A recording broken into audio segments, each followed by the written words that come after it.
The elevator stopped between floors. Not slowed, not hesitated, stopped. The lights flickered once, then stayed on.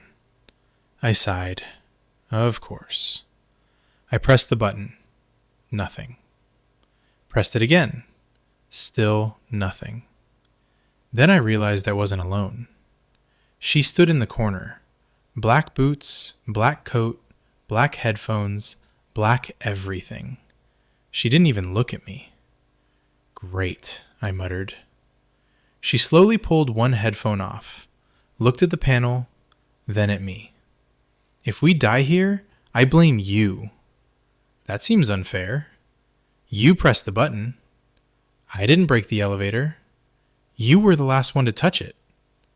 I leaned against the wall. This is going to take a while. She sighed, then slid down to sit on the floor. Fantastic. You live in the building? I asked. She raised an eyebrow. No, I just ride random elevators for fun. Fair. She looked at me again. You're new.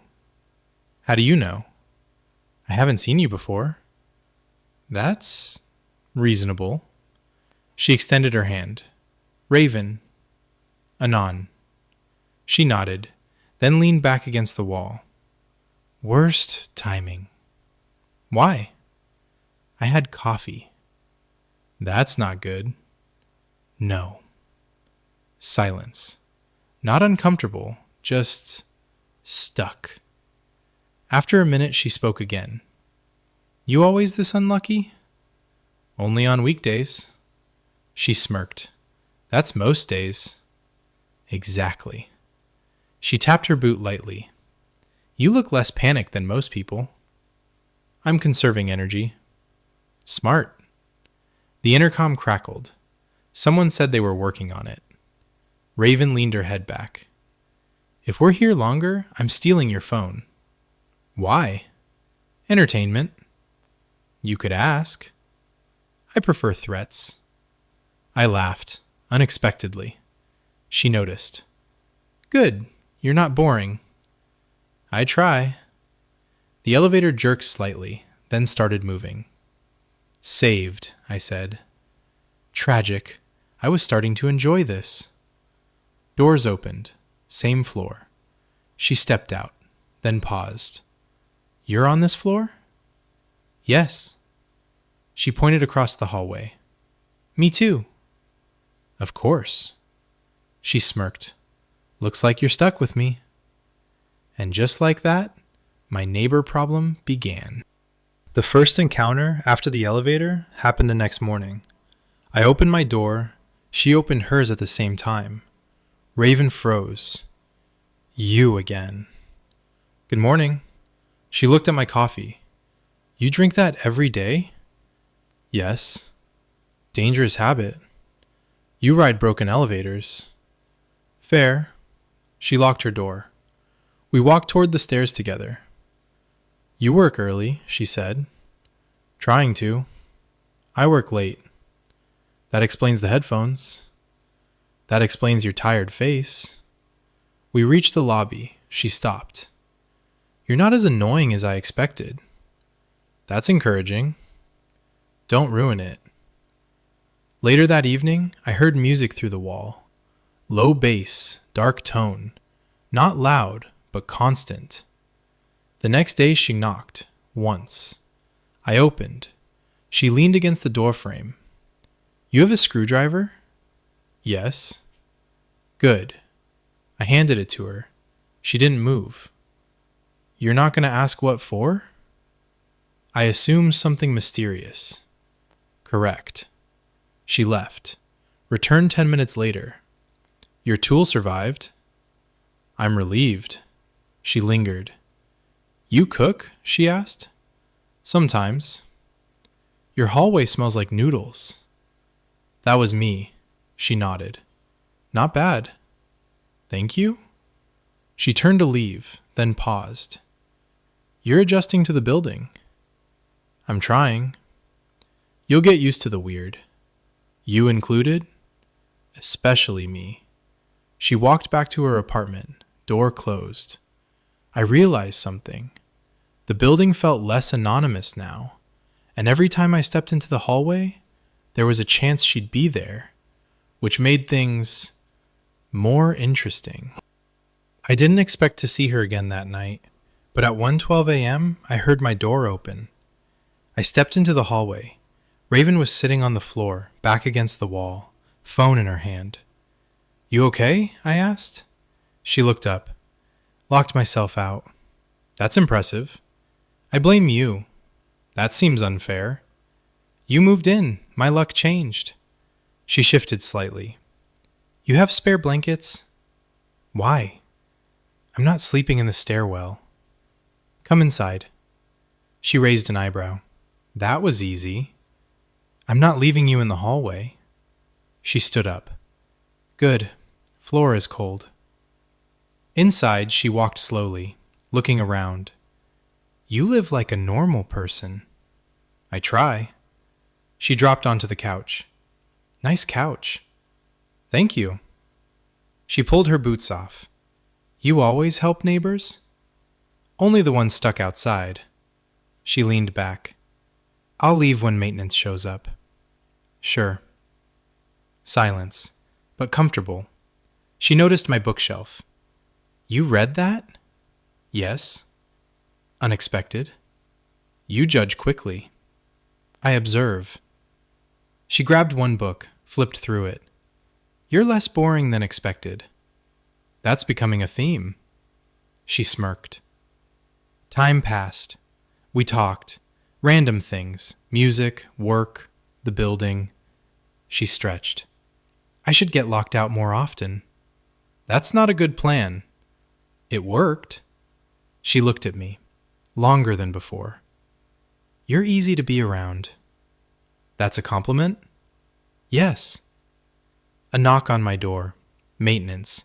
She stood up. "Saved." She put her boots back on. At the door, she paused. "Thanks." "You're welcome." She pointed at me. "You're officially my backup plan." "I'll try not to break anything." She smirked. "Too late." And just like that, being neighbors started to mean something more. The next knock came 2 days later. Short, confident. I opened the door. Raven held her phone. "Your Wi-Fi better than mine." "That's not a question." "I know." She walked past me before I answered, sat at the table, opened her laptop. "You always invite yourself in?" "Yes." "That's efficient." "I adapt." She connected, typed fast, no small talk. Then she glanced up. "You cook again?" "Yeah." She leaned forward. "You sharing?" "I wasn't planning to." She waited. "Fine." We ate. She watched me. "You don't ask many questions." "I let you talk first." "Dangerous strategy." "Why?" "I might keep coming back." "You already are." She smirked. "True." After eating, she leaned back. "You ever notice this building gets loud at night?" "Yes." "Your place doesn't." "I like quiet spaces." She nodded. "Same." She looked around. "You're becoming convenient." "That sounds like trouble." "It is."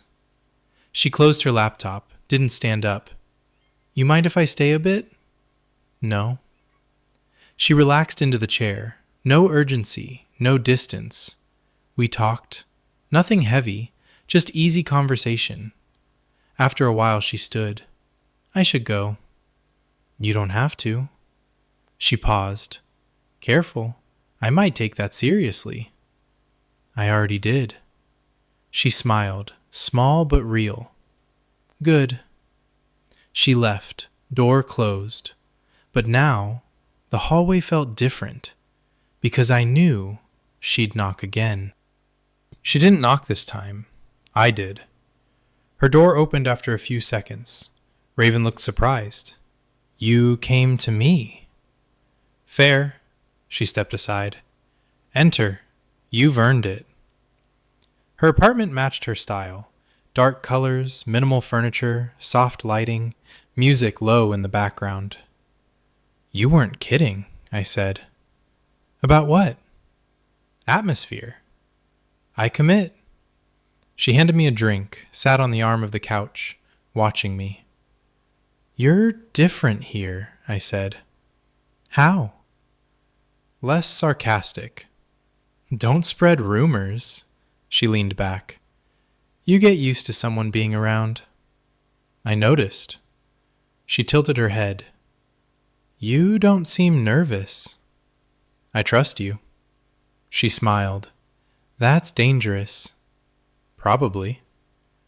We talked. Time passed quickly. No rush. At one point she moved closer. Not dramatic, just natural. You know, she said, most neighbors avoid me.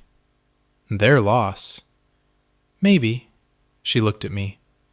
You're less annoying than expected. That's the second time. It's growing. She leaned forward, close. This is where things usually get complicated. Yes? She didn't move away. Neither did I.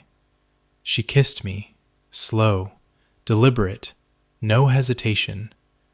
She pulled back. Well, now it's complicated. Yes. She laughed softly. You're still here. Yes. Good. The rest of the evening blurred, conversation fading, closeness growing. Everything felt natural. And when I finally left her apartment, the hallway between us felt shorter than ever.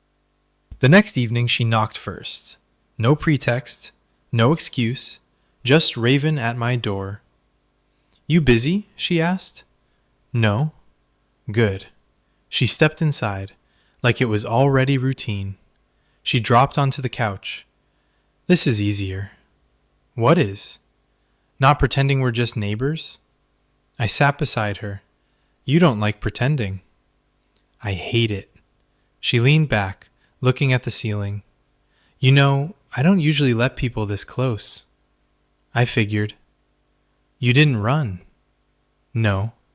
She turned toward me. Good. She moved closer, resting against my shoulder.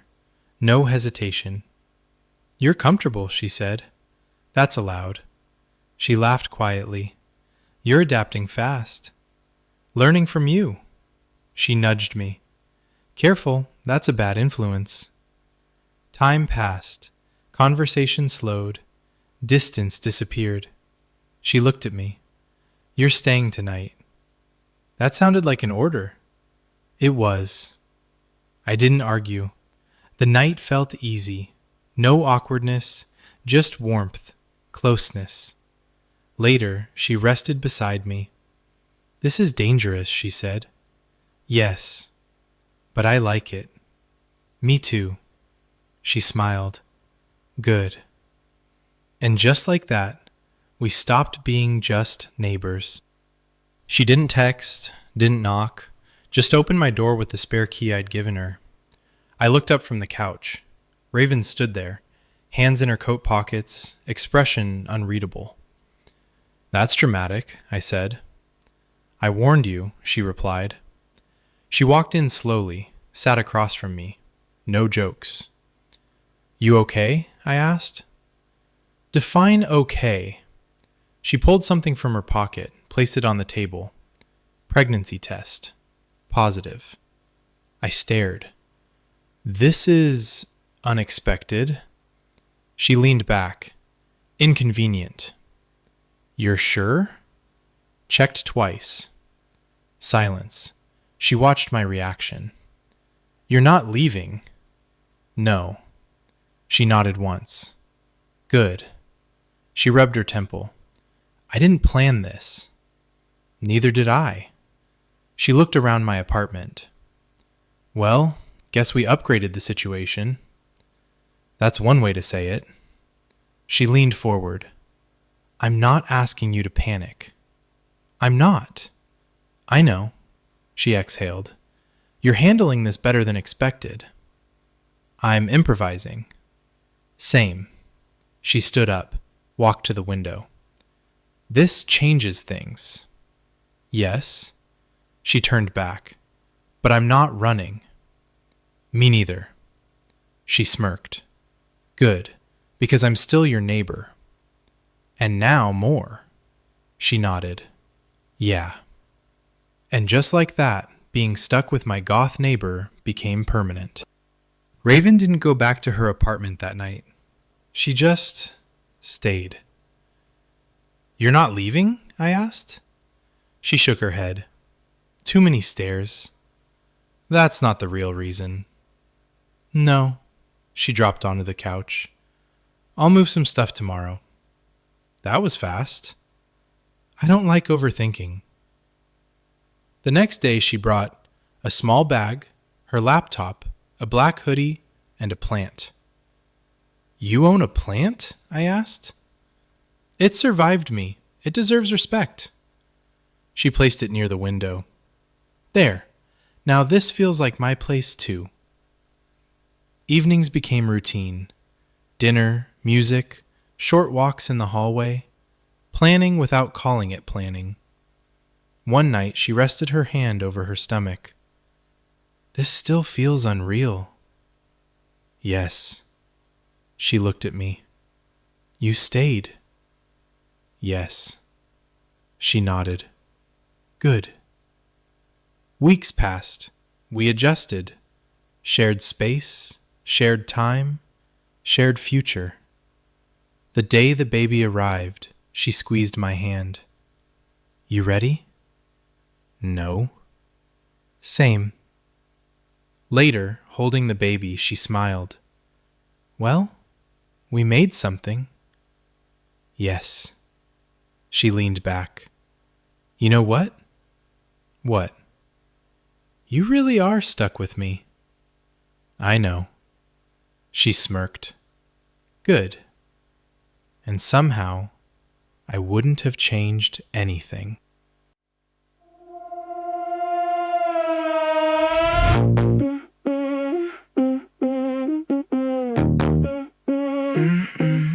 Elevator stop, lights flicker once. You pull one headphone off like, what now?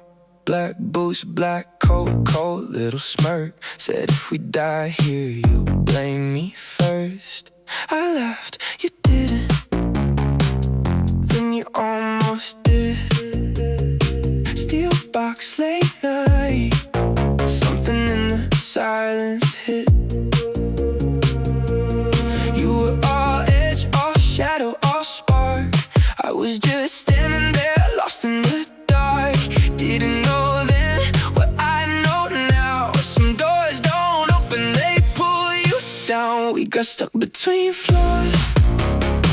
Then you got stuck in my head. Now it's you keep by my door, and your side of my bed. You said looks like you're stuck with me. Girl, you had no idea. You started with one broken elevator. Now you're everywhere in here. Late night knock, you locked yourself out. Sat on my couch like you had no doubt. Said my place felt quiet, said I felt safe. Didn't mean much, now it means everything. You kept coming over Wi-Fi, food excuses then. We stopped pretending, somewhere between your place and mine. You were all edge, all shadow, all heat. I was the calm that you didn't expect to need. Didn't know then what I know now. One wrong floor can turn your whole life around. We got stuck between floors. Then you got stuck in my head. Now it's your key by my door, and your side